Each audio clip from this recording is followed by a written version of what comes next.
Visakha వాజీ news కి స్వాగతం. నా పేరు మీనా కుంతల. ముందుగా వాజీ హెడ్లైన్స్ చూద్దాం.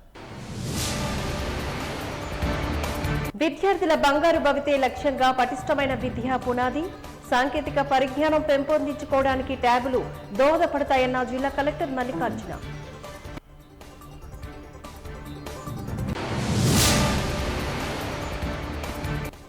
యువగలం విజయోత్సవాన్ని అడ్డుకునేందుకు గాను వైసీపీ ప్రభుత్వం అడుగడుగునా ప్రయత్నించింది. సామవేద దాన దండోపాయాలను ప్రయోగించిందని ఆరోపించిన టీడీపీ రాష్ట్ర అధ్యక్షులు అచ్చెన్నాయుడు. ప్రజల ఆస్తులకు భద్రత లేని ఆంధ్రప్రదేశ్ భూ హక్కుల చట్టాన్ని రద్దు చేయాలి. ఏపీ టైటిలింగ్ ఎక్స్పర్ట్ రోడ్డెక్కి నినందించిన న్యాయవాదులు. ఇక డీటెయిల్స్ చూద్దాం. విద్యార్థుల బంగారు భవిష్యత్తే లక్ష్యంగా రాష్ట్ర ప్రభుత్వ విద్యారంగంలోని విప్లవాత్మక సంస్కరణలు చేపట్టింది అంటూ అందువల్లే ఉత్తమ ఫలితాలు సాధ్యమయ్యాయని జిల్లా కలెక్టర్ డాక్టర్ ఏ మల్లికార్జున పేర్కొన్నారు. ఈరోజు విశాఖ రైల్వే న్యూ కాలనీ పరిధిలోని కమలా నెహ్రూ బాలికల ఉన్నత పాఠశాలలో నిర్వహించిన జిల్లా స్థాయి ట్యాబ్ల పంపిణీ కార్యక్రమంలో పాల్గొని ఆయన మాట్లాడారు. విద్యార్థులు సాంకేతిక పరిజ్ఞానాన్ని అందిపుచ్చుకునేందుకు గాను ఆధునిక విషయాలు తెలుసుకునేందుకు ట్యాబ్లు దోహదపడతాయంటూ హితవు పలికారు. రాష్ట్ర ప్రభుత్వం విద్యారంగానికి పెద్దపీట వేసిందని చెప్పుకొచ్చారు.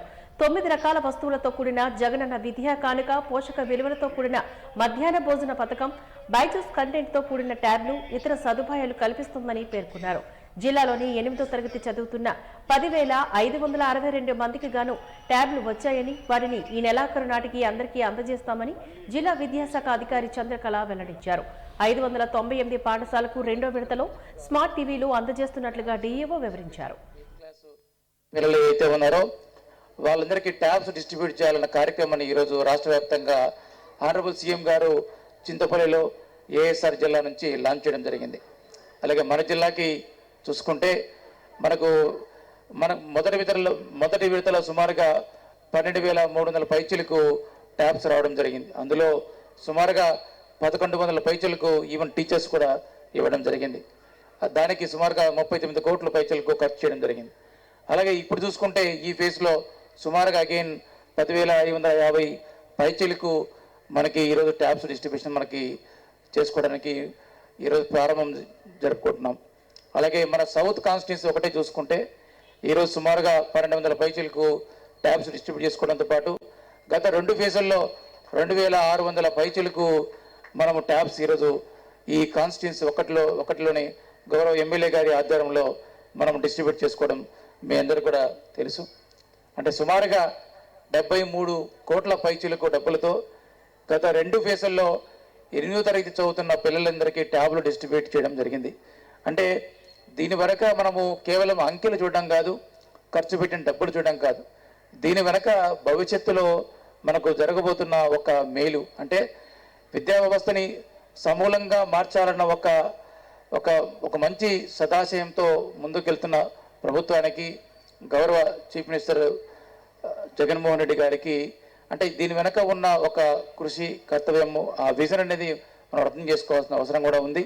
అంటే మనకి శాస్త్రీయంగా కన్వెన్షనల్గా మనం చదువుకునే చదువుతో పాటు ఇన్ఫర్మేషన్ టెక్నాలజీ ఎంతో పురోగతి జరుగుతున్న ఈ కాలంలో ట్యాబ్స్ మీకు అన్ని విధాల సహాయ సహకారాలు అందిస్తాయి. అంటే మీకు బేసిక్గా పుస్తకాలు చదువుకొని లెర్నింగ్ చేయడము ఒక ఎత్తు అయితే, ట్యాబ్స్ ద్వారా ఆడియో విజువల్ చూసి మీరు మీకున్న నాలెడ్జ్ని మరింత మెరుగుపరచుకోవడానికి, లేదంటే మీకున్న ఆ అండర్స్టాండింగ్ని మరింత పెంపొందించుకోవడానికి ఆ ట్యాబ్స్ చాలా చక్కగా ఉపయోగపడతాయి. అలాగే బైజూస్ సంస్థతో కూడా గవర్నమెంట్ ఒక మెమరాండం ఆఫ్ అండర్స్టాండింగ్ ఎంటర్ అయ్యి గత 2 సంవత్సరాల నుంచి కూడా బైజూస్ ఆధ్వర్యంలో మనకు అక్కడ వాళ్ళు ఇస్తున్న కంటెంట్ ఏదైతే ఉందో, అంటే మనకు బయట ప్రైవేటు సంస్థల్లో లేదంటే ప్రైవేట్గా ఒక విద్యార్థి ఒక యాప్ను కొనుగోలు చేయాలంటే, ఆ యాప్లో ఉన్న కంటెంట్ని కొనుగోలు చేయాలంటే సుమారుగా 20,000 పైచీలకు కేటగిరీని బట్టి, అక్కడ అవర్స్ని బట్టి, లేదంటే దాంట్లో కూడా సర్టెన్ ప్రోగ్రామ్స్ ఉన్నాయి, వాటిని బట్టి కూడా వేరియబుల్ అమౌంట్స్ ఉన్నాయి. అవన్నీ కూడా గవర్నమెంటే శ్రద్ధాశక్తులతో మొత్తం ఉచితంగా ఈరోజు పేద పిల్లలకి అండ్ గవర్నమెంట్ స్కూల్లో చదువుతున్న అందరి పిల్లలకు కూడా ఈ ట్యాబులు అందజేసి బైజూస్ లింక్ ఇచ్చేసి టీచర్లకు మళ్ళీ ట్రైనింగ్ చేసేసి ఆ ఆడియో విజువల్ని ఏ విధంగా అండర్స్టాండ్ చేసుకోవాలి, ఆ కంటెంట్ని ఏ విధంగా మనము అర్థం చేసుకోవాలి, అర్థం చేసుకున్న ఆ కంటెంట్ని పిల్లలకి గుర్తుండిపోయేలా ఏ విధంగా ఎక్కించాలి, అలాగే ఆ విధంగా ఎక్కిన ఆ కంటెంట్ని మళ్ళీ ఎగ్జామ్స్ వచ్చినప్పుడు పిల్లలు ఏ విధంగా రీప్రొడ్యూస్ చేయాలి అన్న ఈ ఎంటైర్ సర్కిల్ ఏదైతే ఉందో ఇవన్నీ కూడా ఎండ్ టు ఎండ్ మీకు ఈ కన్స్ట్రక్టివ్గా మీకు లెర్నింగ్ స్కిల్స్ని ఇంప్రూవ్ చేస్తున్నందుకు గవర్నమెంట్కి ప్రత్యేకంగా ఆనరబుల్ సీఎం గారికి ధన్యవాదాలు తెలియజేసుకుంటూ, సింహాచల ఉత్తరాంధ్ర విలవెలుపు అయిన వరహాలక్ష్మి నరసింహస్వామి దేవాలయంలో ధనుర్మాసం సందర్భంగా స్వామివారిని సుప్రభాత సేవలో మేల్కొల్పి ప్రత్యేక పూజలు అర్చకులచే విశ్వక్షర ఆరాధనలు అనంతరం ఆలయంలోని బేడా మండపం చుట్టూ ఆండాలమ్మ అమ్మవారి తిరువీధి అత్యంత వైభవపేతంగా కన్నుల పండుగగా తిరిగి నిర్వహించారు. ధనుర్మాసం సందర్భంగా ఆలయంలో అమ్మవారికి ప్రత్యేక పూజలు నిర్వహించారు. అప్పన్నని దర్శించుకునేందుకు భక్తులు భారీగా పోటెత్తారు.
தந்தை கொடுத்து கொண்டிருக்கிற நேர்மையாகையாலே ஏத்தமுண்டே அம்புத்தைக்கு அன்பிக்கே ஜாதோசி தேவதேவேஷ சிங்க சக்கர கதாதரா என்கிறபடியே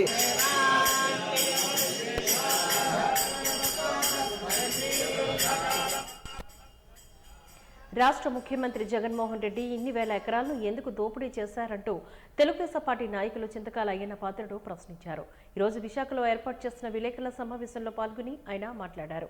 ఇప్పటికే విశాఖపట్నంలో భూములను దోచారని, మనిషి చనిపోయిన తర్వాత కేవలం 6 అడుగుల స్థలం సరిపోతుందని, జగన్మోహన్ రెడ్డి పొట్టిగా ఉన్నందువల్ల 3 అడుగుల స్థలం మాత్రమే సరిపోతుందని వేదాంతాన్ని వల్లించారు. పుట్టినరోజు నాడైనా మనసు మార్చుకొని ఉండే 3 నెలలైనా మంచిగా పరిపాలన చేయాలంటూ సలహా ఇచ్చారు.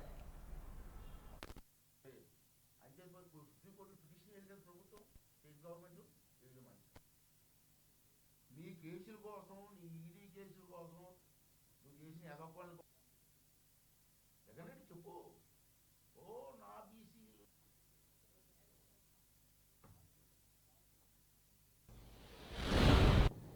ఈవేళ మన రాష్ట్ర 420 గాడు మన ముఖ్యమంత్రి అండి పుట్టినరోజు అని తెలిసింది. వారికి పుట్టినరోజు శుభాకాంక్షలు తెలియజేస్తున్నాను. దాంతోపాటు చిన్న సలహా ఏంటంటే అతనికి, ఎందుకు జగన్మోహన్ రెడ్డి ఇన్ని వేల ఎకరాల దోపిడీ, నీ పుట్టినరోజు నాడు చిన్న సలహా ఏంటంటే దోషిస్తావు కొన్ని వేల ఎకరాలు, విశాఖపట్నం సర్వనాశనం చేస్తే దోషిస్తావు. ఎందుకు రా నీకు ఇన్ని బాబు ఇన్ని ఎకరాలు? నీకు సచ్చిన తర్వాత మనకు కావాల్సింది 6 అడుగులు అంతే. నీకైతే 6 అడుగులు కూడా అవసరం, పుట్టోడు కదా, 3 అడుగులు సరిపోతుంది అంతే కదా. 3 అడుగుల స్థలం కోసం ఇన్ని వేల ఎకరాలు దోచుకొని ఏం చేసుకుంటావు? అనేసి పుట్టినరోజు అని సరే సందర్భంలో కొంచెం మనసు మార్చుకొని 3 నెలలైనా మంచి పరిపాలన ప్రజలకు ఇవ్వయా. నువ్వు వెనవాళ్ళు తెలుసు, మూర్ఖుడు అని తెలుసు నాకు. కాకపోతే 40 సంవత్సరాల రాజకీయాన్ని కూడా వ్యక్తిగా రాష్ట్ర ముఖ్యమంత్రి కాబట్టి పుట్టినరోజు నాడు ఒక సలహా ఇవ్వాలని చెప్పి ప్రయత్నం చేస్తున్నాను. వింటే బాగుపడతావు, లేకపోతే అలాగే జైలుకిపోతావు. దాంట్లో అనుమానం లేదు. ఎందుకు జైలుకి పోతున్నావు? అయ్యన్న బాధలు ఎప్పుడు కూడా నన్ను తిడతాడు అని చెప్పి కొంతమంది నాయకులు అడుగుతున్నారు. వైసీపీ నాయకులు ప్రెస్లో నన్ను అడుగుతుంటారు కదా, నేనేం తిడతానయ్యా? నాకు అవసరం, నాకేం పని లేదా? తిట్టడం కాదు, దొంగ దొంగ దొంగ అంటున్నారు. ఊరుకుని అంటున్నారా? మేము ఊరుకుని చెప్తున్నావా? కలిసికోవచ్చు చెప్తున్నావా? లేదే. సిబిఐ వాళ్ళు ఇచ్చిన రిపోర్ట్ ఉంది నా దగ్గర. వాళ్ళు ఇచ్చిన రిపోర్ట్ ఇది. తెలుగుదేశం నాయకులు ఎవరు కూడా నిజట్లే. సిబిఐ ఇచ్చిన రిపోర్ట్. ఏంటా రిపోర్టు? నీ పుట్టినరోజు నాకు చెప్తున్నాను ఇవన్నీ రేపు నీ ఉడకెక్కితే అని. సిబిఐ కేసులు 13 కేసులు ఉన్నాయి నీ మీద, తెలుసా? నీకు తెలుస్తుందిలే, ఈ రాష్ట్ర ప్రజలకు కూడా తెలియని చెప్తాం మీ ద్వారా. సిబిఐ కేసులు 13 కేసులు ఉన్నాయి, ఈడీ కేసులు 9 కేసులు ఉన్నాయి నీ మీద, ఇతర కేసులు 8 కేసులు ఉన్నాయి. మొత్తం 31 కేసులు నీ మీద పెండింగ్ ఉన్నాయి ఇప్పుడు. మరి నీ దొంగోడు అనకపోతే ఏమంటారు?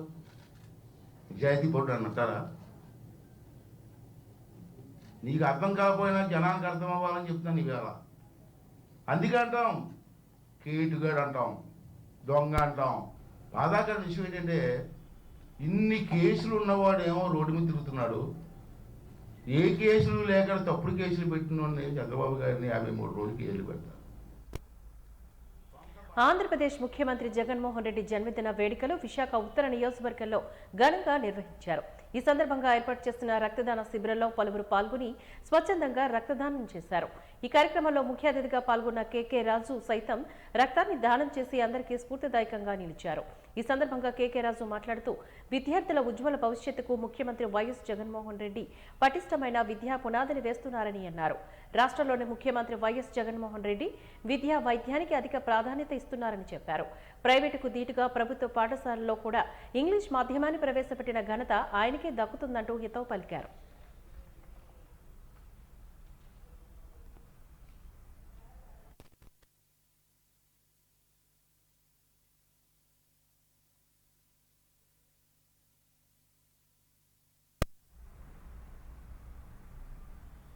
తమ న్యాయమైన కోరికలు తీర్చాలని డిమాండ్ చేస్తూ అంగన్వాడీలు తలపెట్టిన నిరసన ఉద్యమం విశాఖ నగరంలో కొనసాగుతూనే ఉంది.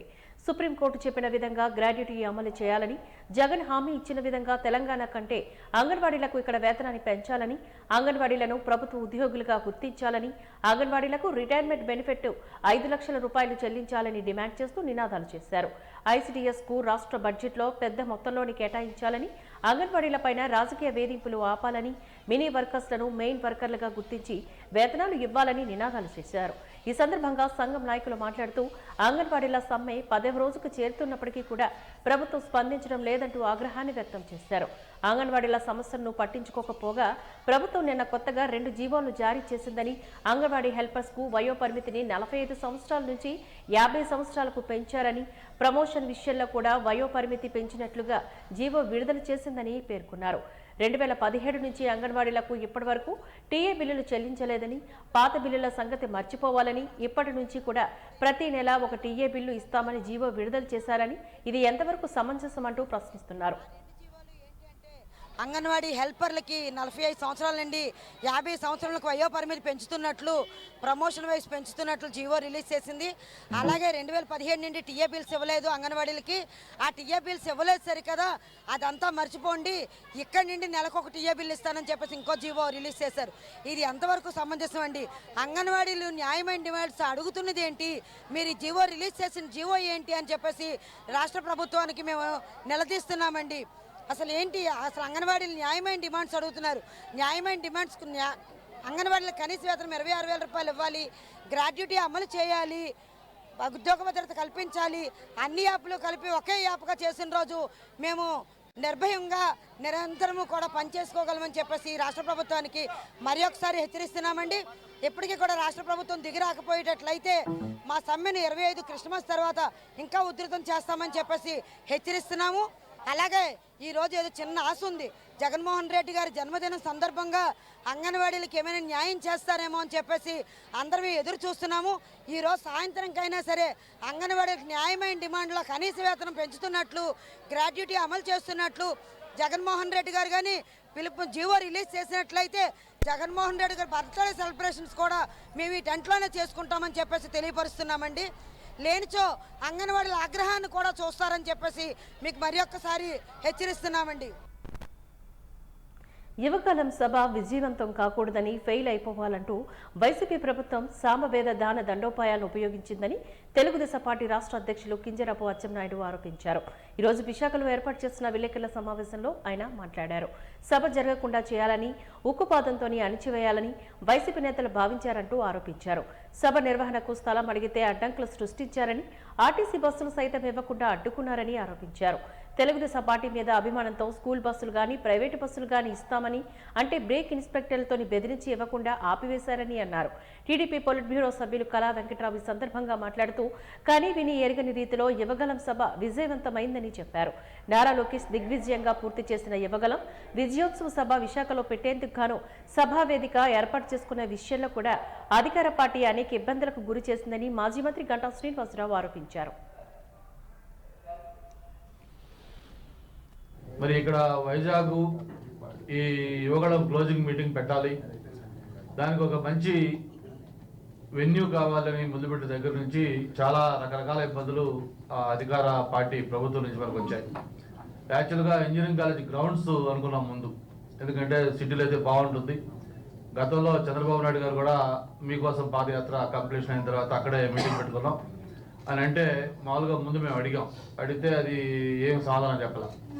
తర్వాత ఒకరోజు స్వయంగా పార్టీ రాష్ట్ర అధ్యక్షులు అచ్చెన్నాయుడు గారు ఇన్ఛార్జ్ బీసీతో మా అందరి ముందే ఫోన్లో మాట్లాడారు. మీరు అందరికి ఇచ్చినట్టే మాకు కూడా వేయండి అమ్మా మీదది, మేము ఏదైతే మీరు ఛార్జెస్ ఏమో మేము పే చేస్తామని చెప్తే అలాగే సార్ తప్పకుండా మీరు లెటర్ పంపించండి ఇస్తామని చెప్పి స్వయంగా చెప్పడం స్పీకర్ ఫోన్లో మాట్లాడుతూ మేము అందరూ విన్నాం. నేను పల్లాసిని మెదడు కార్లో ఉండేప్పుడు అయితే ఆ తర్వాత లెటర్ పంపిస్తే దాని మీద వేరే ఒక కుండి సాకు అని చెప్పి ఆ వెన్యూ ఇవ్వలేదు. సరే ఇక మొత్తం చూసుకొని ఆ భూమాత లేఅవుట్ ఫైనలైజ్ చేసిన తర్వాత అది నగరానికి కొంచెం దూరంలో ఉంది. 3 జిల్లాలు శ్రీకాకుళం, విజయనగరం, వైజాగ్కి సెంటర్ పేట ఉన్నప్పుడు కూడా అటు విజయనగరం కానీ, శ్రీకాకుళం కానీ, వైజాగ్ కానీ ఏది ఒక టౌన్కి దగ్గరికి వెళ్ళిన ప్లేస్.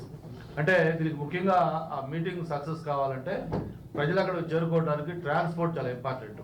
కని విని ఎరిగినటువంటి ఆదరణ, ఆప్యాయత, ఇదొక పండగ వాతావరణంలో నిన్న అన్ని ప్రాంతాల నుంచి కూడా ట్రైన్స్లో వచ్చినటువంటి వాళ్ళు, మిగతా జిల్లాల నుంచి కార్లలో వచ్చినటువంటి వాళ్ళు, బస్సుల్లో వచ్చినటువంటి వాళ్ళు,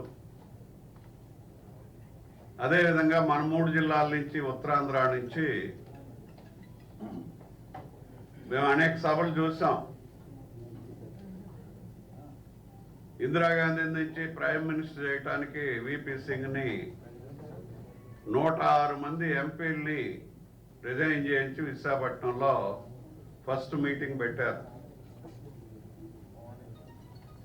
బిఫోర్ ఎలక్షన్స్, సార్వత్రిక ఎన్నికల ముందు. అప్పటి నుంచి ఇప్పటి వరకు చూస్తున్నాం. అదేవిధంగా ఎన్టీఆర్ బిగినింగ్లో వచ్చేటప్పుడు చూసాం.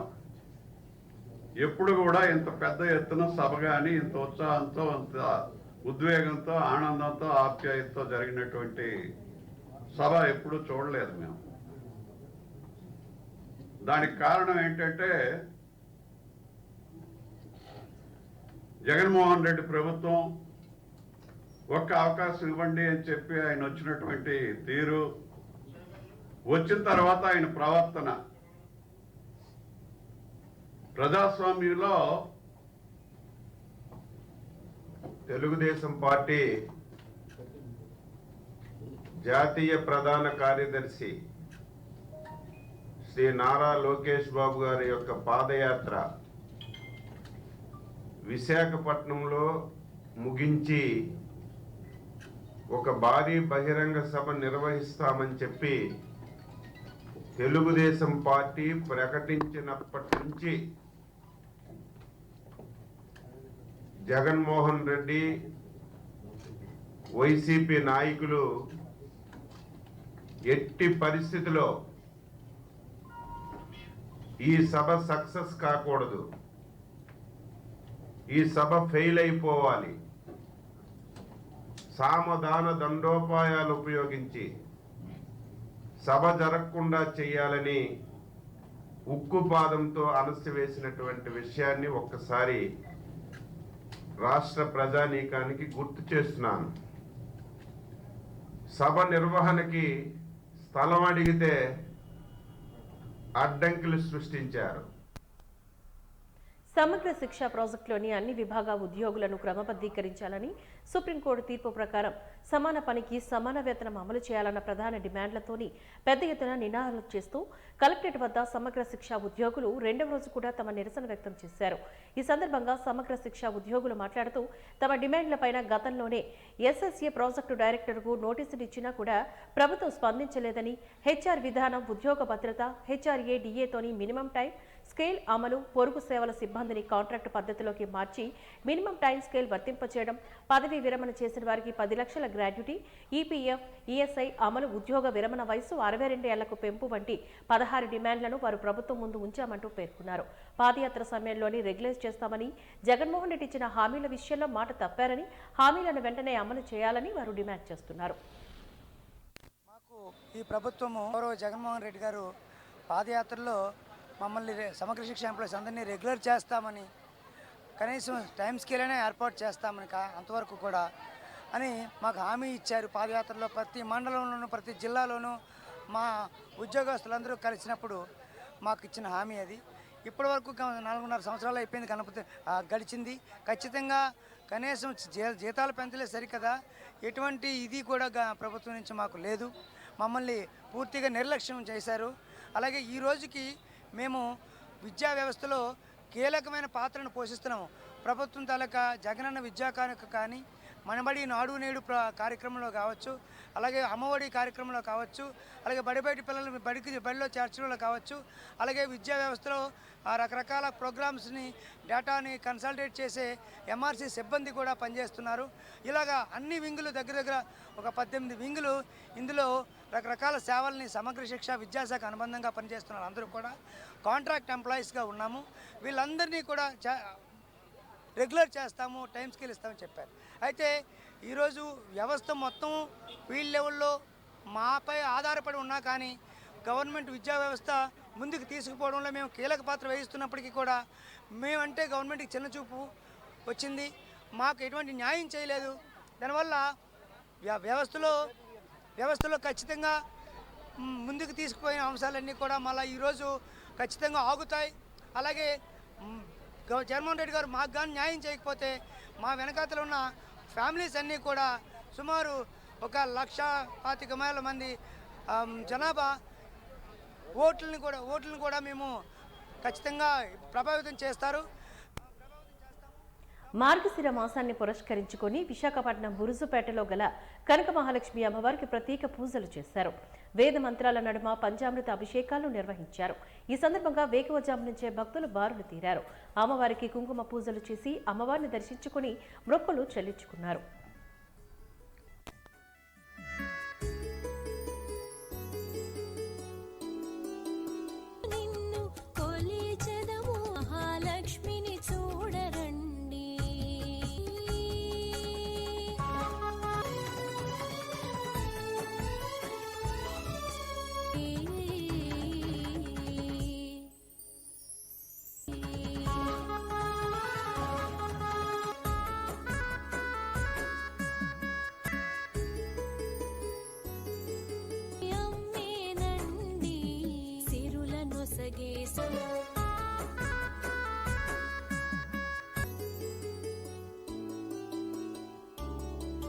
శ్రీ కనక మహాలక్ష్మి కర గ్రామ దేవత కృపకు పాత్రులు కండి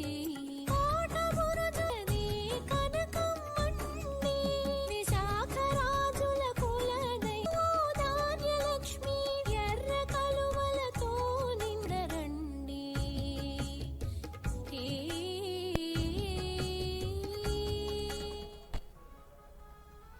ఆంధ్రప్రదేశ్ మున్సిపల్ ఎంప్లాయీస్ అసోసియేషన్ ఆధ్వర్యంలో ఈరోజు కార్యక్రమాన్ని నిర్వహించారు.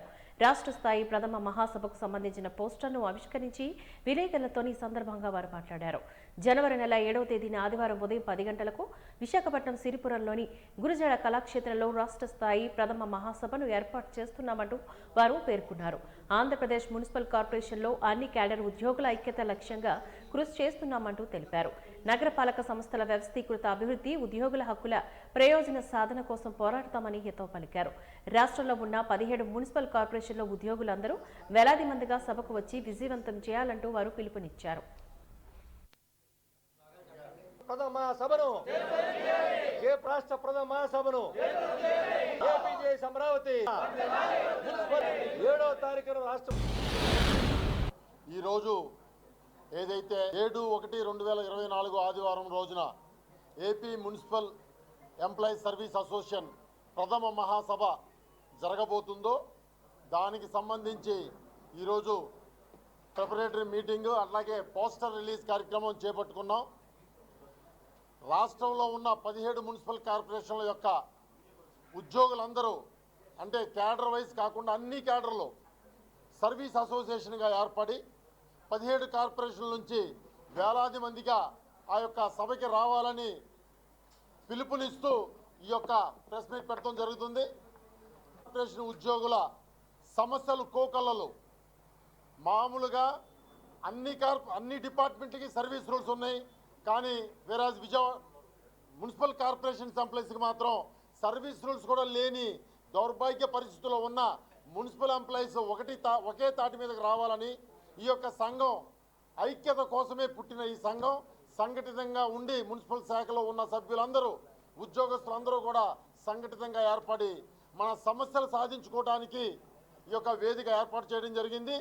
ఏపీజేఏసీ అమరావతి బొప్పరాజు వెంకటేశ్వర్లు గారి నాయకత్వంలో ఒక శక్తిగా ఉన్న ఏపీజేఎస్ అమరావతి ఆధ్వర్యంలో నడుస్తున్న ఈ సంఘం తప్పకుండా ముందుకు వెళ్ళి మా మున్సిపల్ ఉద్యోగుల సమస్యలన్నిటికీ కూడా పరిష్కార వేదికగా ఉంటుందని చెప్పి తెలియజేస్తున్నాము.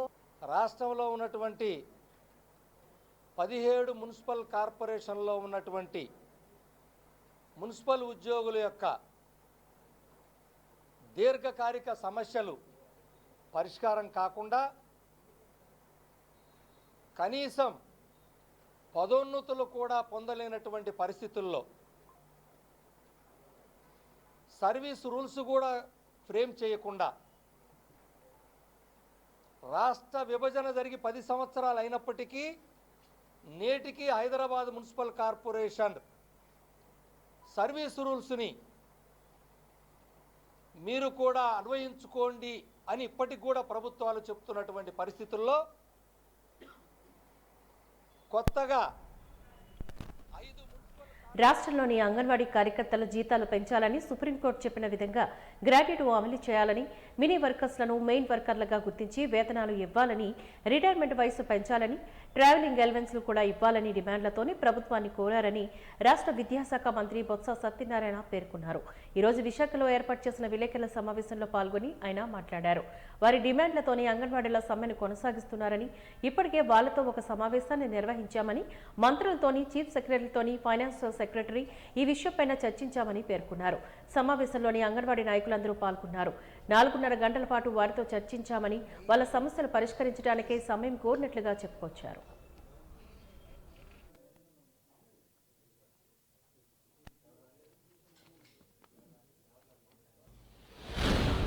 రాష్ట్రంలో అంగన్వాడీ సంబంధించిన కార్యకర్తలు అంటే టీచర్స్, హెల్పర్స్, వాళ్ళు జీతాలు పెంచమని, మినిమము అలాగే గ్రాట్యుటీ వాళ్ళు కావాలని, మినీ వాళ్ళు చేస్తున్న వర్కర్స్కి వచ్చే ప్రమోషన్లు కావాలని, అలాగే వాళ్ళ రిటైర్మెంట్ వయసు పెంచాలని, వాళ్ళకి వచ్చి టీఏలు కావాలని, ఇంకా పోషణ మీ ప్రభుత్వం ఇస్తున్న ఏదైతే పోషక పిల్లల కోసం ఇస్తుంది, వండి పెట్టడానికి ఇస్తున్న రెమ్యునరేషన్ ఏదైతే ఉందో అది పెంచమని వాళ్ళు వచ్చి ప్రభుత్వాన్ని అంటే మా సంబంధిత మంత్రి గారిని, అధికారులని కోరడం జరిగింది. గత 5-6 నెలల నుంచి అడుగుతున్నారనే విషయాన్ని కోరడం జరిగింది. దాని మీద వచ్చి వాళ్ళు మాట్లాడుతున్నారు. సడన్గా వాళ్ళందరూ కూడా వాళ్ళ పనులు మానుకొని ఆ సెంటర్లకి తాళాలు వేసి వాళ్ళందరూ సమ్మెనే పెట్టి వాళ్ళు వచ్చి రావడం జరిగింది. ఈ విషయం మీ ద్వారా అందరికీ తెలిసిన విషయమే. నేను ముందుగా మొన్న జరిగిన ఒక సమావేశం కూడా పెట్టాము వాళ్ళతో, ఒక సబ్ కమిటీ. మరి నేను, ఫైనాన్స్ మినిస్టర్ గారు, అలాగే రామకృష్ణారెడ్డి గారు, అడ్వైజర్ గారు, అలాగే సంబంధిత మంత్రి ఉషా చరణ్ గారు అందరం కలిసి, దాంతోపాటు మా సిఎస్ గారు, దానికి ఫైనాన్స్ సెక్రటరీ గారు, అలాగే సంబంధిత దానికి రిలేటెడ్ ఉన్న అధికారులు అందరూ కూడా కలిసి ఓ సమావేశం పెట్టాం. సీఎం జగన్మోహన్ రెడ్డి పుట్టినరోజు సందర్భంగా చింతపల్లి నియోజకవర్గంలో ట్యాబ్లు పంపిణీ చేసేందుకు గాను ఎందుకు కార్యక్రమం పెట్టుకున్నారు అంటూ మాజీ ఎమ్మెల్యే గిడ్డి ఈశ్వరి ప్రశ్నించారు. ఈరోజు విశాఖలో ఏర్పాటు చేసిన మీడియా సమావేశంలోని ఆమె పాల్గొని మాట్లాడుతూ గడిచిన 5 ఏళ్ల కాలంలో జగన్ ఎక్కడికి వెళ్లారంటూ ప్రశ్నించారు. ఎన్నికల సమీపిస్తున్న నేపథ్యంలో గిరిజనులు మళ్లీ నమ్మించి మోసం చేయడానికే చింతపల్లి ఎందుకు వచ్చారంటూ నిలదీశారు. చింతపల్లిలో ఉన్న బ్యాక్సెట్ గనులపైన ఈ కన్ను పడిందా అంటూ గిరిజనులు ఆందోళన చెందుతున్నారంటూ ఆరోపించారు. ఈరోజు జగన్మోహన్ రెడ్డి పాడేరు నియోజకవర్గంలో చింతపల్లిలో పిల్లలకి ట్యాబ్లు పంచుతానని చెప్పి ఈరోజు సభను పెట్టుకున్నాడు. ఈ వేదిక మీద నుంచి నేను సూటిగా వారికి ఒకటే ప్రశ్న ఇస్తున్నాను. 5 సంవత్సరాలు ఎక్కడికి వెళ్ళావు జగన్? ఈరోజు ఎలక్షన్ రేపు ఎల్లుండి వస్తుంది కనుక మళ్ళా మా గిరిజనుల్ని నమ్మించడానికి, మమ్మల్ని మోసం చేయడానికే నాన్న ఈరోజు చింతపల్లి వచ్చావు. దీని వెనక ఎటువంటి ఆలోచనలు పెట్టుకొని వచ్చావు? మా గిరిజనులు అనుకుంటున్నారు చింతపల్లిలోనే సభ పెట్టామంటే అక్కడ బాక్సైడ్ గనుల మీద నీ కన్ను పడిందానని ఈరోజు గిరిజనులంతా కూడా ఆందోళన చెందుతున్నారు. ఎందుకంటే ఆ రోజు అదే చింతపల్లిలో సభ పెట్టినప్పుడు తప్పు ఎవరు చేసినా తప్పు తప్పే అన్నటువంటి నువ్వు ఈరోజు చింతపల్లిలోనే మడిగుంటలో గ్రానైట్ మైనింగ్ ఏదైతే మీ మనుషులు, మీ అనుచరులు తవ్విస్తున్నారో దానిని బేస్ చేసుకునే రేపు మళ్ళా బాక్సైడ్ తవ్వకాల కోసం నువ్వు వచ్చినట్టుగా ఈరోజు మా గిరిజనులు ఆందోళన చెందుతున్నారు. ఇంకొక ప్రశ్న సూటిగా అడుగుతా ఉన్నాను. గతంలో మా చంద్రబాబు నాయుడు గారు గిరిజనులు ఉపాధి, భద్రత, భరోసా కోసం జీవో నెంబర్ 3ని 2000 సంవత్సరంలో మాకందరికీ కూడా ఒక వరంగా ఇస్తే 100% ఉద్యోగులుగా ఈరోజు మా గిరిజనులు లబ్ధి పొందుతుంటే అదే జీవో నెంబర్ 3ని సుప్రీంకోర్టు 50% కొట్టేస్తే కనీసం రివ్యూ పిటిషన్ కూడా వేయకుండా 7 ఎమ్మెల్యేలు, ఎంపీలు ఇవ్వమన్న నువ్వు దద్దమ్మల్లాగా అసెంబ్లీలో, పార్లమెంట్లో మాట్లాడుకోకుండా ఈరోజు మా గిరిజనులకు అన్యాయం చేసినందుక ఈరోజు నువ్వు మళ్ళా చింతపల్లి సభలోకి వస్తున్నావు. అంతేకాదు ఈరోజు పిల్లలు ఏదైతే ట్యాబ్లు ఇస్తున్నానని చెప్పి గొప్పగా చెప్పుకుంటున్నాం, అదే గిరిజన పిల్లలకి మా బాబు గారు ఆ రోజు బెస్ట్ అవైలబుల్ స్కూల్స్ పెట్టారు. ప్రతి పేద గిరిజనుడికి నాణ్యమైన విద్య కోసం, ఉన్నతమైన విద్య కోసం ఇంగ్లీష్ మీడియం స్కూళ్ళల్లో చదివించారు. అదే బెస్ట్ అవైలబుల్ స్కూల్స్ని తీసేసి ఈరోజు అందరికీ నేను సమానమని చెప్పు లేనిపోని మాటలు చెప్తూ ఈరోజు ట్యాబ్లు పంచడానికి వస్తున్నారు. అంతేకాదు నిరుద్యోగులు కూడా, ఉద్యోగ ఉపాధ్యాయులు ఆ రోజు మా బాబు గారు వారికి రాష్ట్రం విడిపై అంత క్లిష్ట పరిస్థితిలో కూడా 43% ఫిట్మెంట్ ఇస్తే ఈరోజు ఐఆర్ఏ 20% ఇచ్చి, ఫిట్మెంట్ ఏమో 23% ఇచ్చి ఉద్యోగుల్ని, ఉపాధ్యాయుల్ని మోసం చేసినందుక ఈరోజు మీరు గిరిజన ప్రాంతంలో చింతపల్లికి వచ్చారు. ఇలా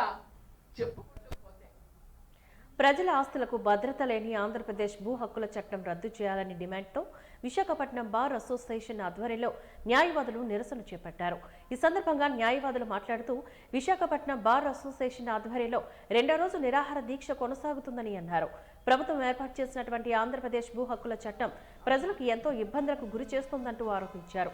మొదలట కొనుక్కున్న భూములు కానీ, ఫ్లాట్స్ కానీ, ఆస్తులు కానీ 15 రోజుల్లోపు తిరిగి వారి దగ్గర రిజిస్ట్రేషన్ చేయాలని అనడం చాలా నిరంకుశత్వమని ఆగ్రహాన్ని వ్యక్తం చేస్తున్నారు.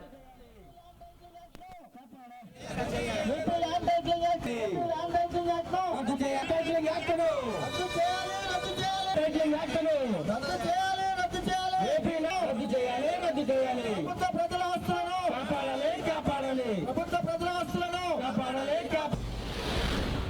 ఈరోజు రెండవ రోజు మేము విశాఖపట్నం బార్ అసోసియేషన్ ఆధ్వర్యంలో రిలే నిరాహార దీక్ష చేస్తున్నాం. Titling act, AP land titling act రద్దు చేయమని కోరుతూ ఇది రెండో రోజు నిరసన కార్యక్రమాలు తెలియజేస్తూ రిలే నిరాహార దీక్ష చేస్తున్నాం.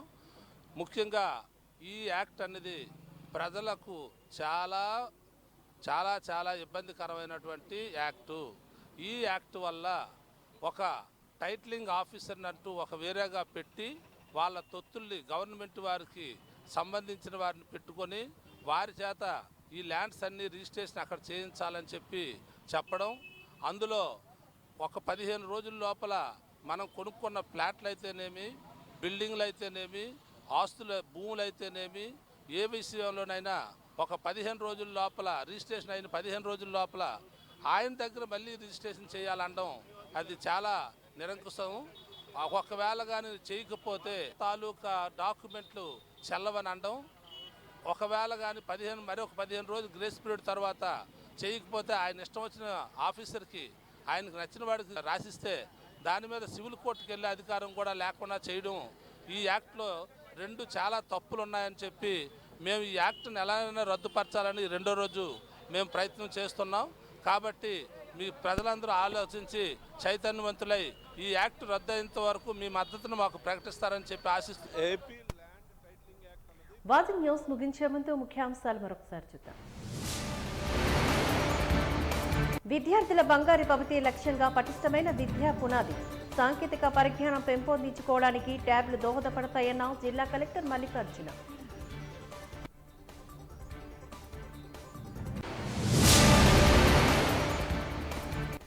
యువగలం విజయోత్సవాన్ని అడ్డుకునేందుకు వైసీపీ ప్రభుత్వం అడుగడుగునా ప్రయత్నించింది. సామవేద దాన దండోపాయాలను ప్రయోగించిందని ఆరోపించిన టీడీపీ రాష్ట్ర అధ్యక్షులు అచ్చెన్నాయుడు. ప్రజల ఆస్తులకు భద్రత లేని ఆంధ్రప్రదేశ్ భూ హక్కుల చట్టాన్ని రద్దు చేయాలి. ఏపీ టైటిలింగ్ యాక్ట్ పైన రోడ్డెక్కి నినందించిన న్యాయవాదులు.